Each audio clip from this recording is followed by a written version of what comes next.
आज म चाउमिन बनाउँछु हेर्नुहोस् है। फ्राई प्यान छैन, फ्राई प्यान नहुँदाले गर्दा अलिकति राम्रो हुँदैन हो। रेस्टुरेन्टको फास्टफुडको जस्तो टेस्टी हुँदैन। त्यतिखेर पनि म तपाईँलाई देखाउँदैछु हेर्नुहोस् है।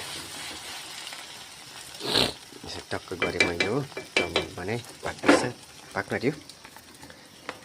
कराईमा बनाएको घरको लागि, अब घरको लागि बनाउँदाखेरि चाहिँ अलिक टेस्ट हुन मिल्दैन।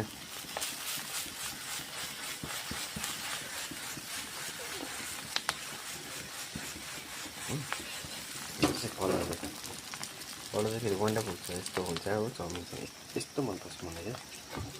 अन्त तर के भन्नु, फ्राई पनि नहुँदाखेरि अलिकति देखेन, ठिकै छ। यो चाहिँ मैले बेस एक चाउमिन बनाएको, अन्डा चाउमिन।